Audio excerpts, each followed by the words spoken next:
Hello friends, જય શ્રી કૃષ્ણ. સ્વાગત છે તમારું માય કિચન ગુજરાતીમાં. ઝાલમુરી તો તમે જાણતા જ હશો. થોડા દિવસ પહેલાં મોદી સાહેબે બંગાળમાં ટ્રાય કરી અને ખૂબ વખાણી અને ક્લિપ ખૂબ વાયરલ થઈ ગઈ.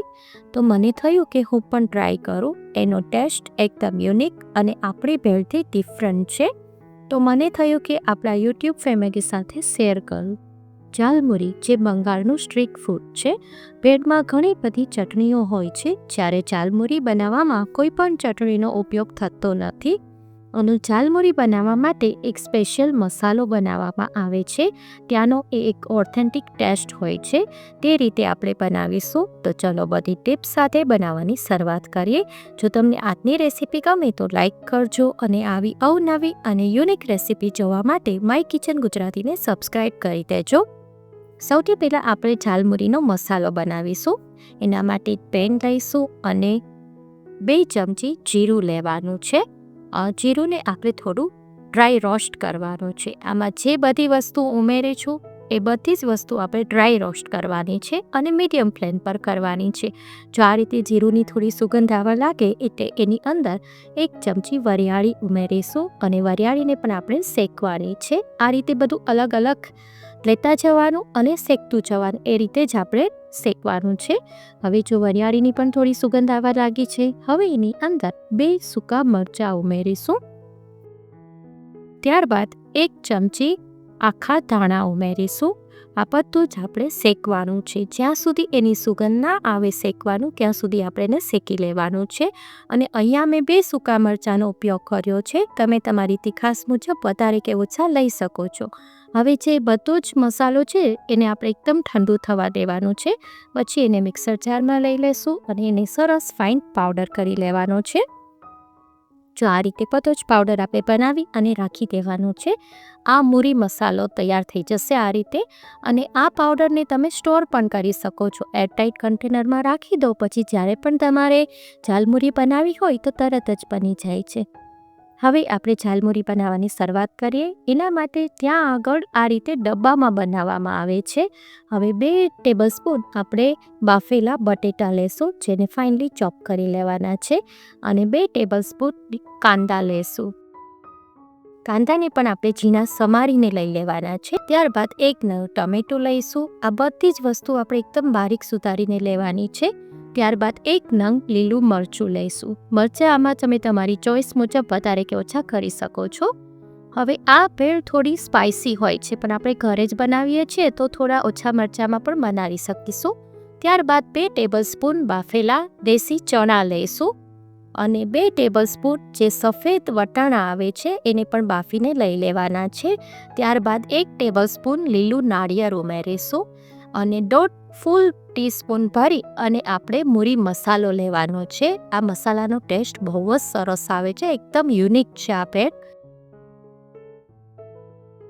હવે જો આ રીતે સરસ એને મિક્સ કરી દેવાનું છે. આ રીતે એકદમ હલાવી અને સરસ મિક્સ કરી દેવાનું છે.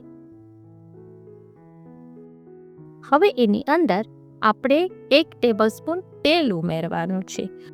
પણ અહીંયા આગળ આ ભેળ બનાવવામાં મસ્ટર્ડ ઓઇલ ઉમેરવામાં આવે છે, પણ મારી પાસે સિંગ તેલ છે એટલે મેં એનો ઉપયોગ કર્યો છે. તમે જે પણ કુકિંગ ઓઇલ યુઝ કરતા હોય તમે યુઝ કરી શકો છો. ત્યારબાદ એની અંદર 1 ટેબલસ્પૂન કેરીના અથાણામાં જે ઉપર તેલ આવી જાય છે એ તેલ ઉમેરવામાં આવે છે. આ તેલ જ ઝાલમુરીમાં અસલી બંગાળીનો સ્વાદ લાવશે. જો આ રીતે તેલને પણ એમાં એડ કરી દેવાનું છે.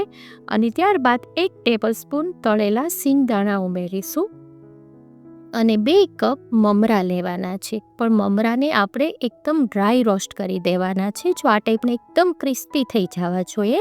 તેલ વગર બિલકુલ એને ધીમા ગેસે શેકી લેવાના છે, એટલે આ ટાઈપને એકદમ કડક મમરા થઈ જશે. પછી બધું સરસ આ રીતે મિક્સ કરી દેવાનું છે. એકદમ હલાવી અને આપણે મિક્સ કરી દઈશું. જો આ રીતે સરસ મિક્સ થઈ જાય પછી એની અંદર આપણે 1 કપ ચના ચોર ગરમ ઉમેરીશું અને ત્યારબાદ એની અંદર 1 કપ આપણે મિક્સ ફરસાણ લેવાનું છે. જે મિક્સ ફરસાણ હોય એ એડ કરી દેવાનું છે. અને 1 કપ સેવ ઉમેરીશું. અહીંયા આગળ મેં બેસનની સેવનો યુઝ કર્યો છે. આમાં તમારે આલુ ભુજિયા ઉમેરવી હોય તો એ પણ તમે ઉમેરી શકો છો. હવે બધું જ સરસ મિક્સ કરી દેવાનું છે. જો આ ટાઈપ એકદમ સરસ હલાવી લેવાનું છે અને આ રીતે ડબ્બામાં જ મિક્સ કરી લેવાનું છે. આ રીતે ત્યાં બનતું હોય છે. હવે એની અંદર આપણે થોડા જે મસાલા કરી દઈએ. સ્વાદ પ્રમાણે મીઠું અને 1/4 ટીસ્પૂન સંચળ પાવડર ઉમેરીશું. અડધી ચમચી ચાટ મસાલો ઉમેરીશું અને લીલા ધાણા ઉમેરીશું. આમાં લીલા ધાણાનો ખૂબ ઉપયોગ કરવાનો, બહુ જ ફાઇન લાગે છે. ત્યારબાદ અડધા લીંબુનો જ્યુસ ઉમેરીશું અને હવે બધું સરસ આપણે મિક્સ કરી દેવાનું છે. લીંબુનો રસ નીચવીને તરત જ સર્વ કરી દેવાનું. જો તમે મોડું કરશો તો મમરા નરમ પડી જશે અને મજા નહીં આવે. તો આ ટાઈપ આપણે સરસ મિક્સ કરી દેવાનું છે. હવે આને આપણે ત્યાં જે રીતે સ્ટ્રીટમાં સર્વ થતી હોય છે એ રીતે જ આપણે એને સર્વ કરીશું. જો છે ને એકદમ ડિફરન્ટ આ ઝાલમુરી બને છે. હવે જો આ રીતે જ ત્યાં પેપરનો કોન હોય એમાં સર્વ કરવામાં આવે છે. આપણે એ રીતે જ સર્વ કરીએ જેથી ત્યાં પહોંચી ગયા હોય એવું ફીલ થાય. જો આ રીતે પેપરના કોનમાં લઈ લેવાની છે.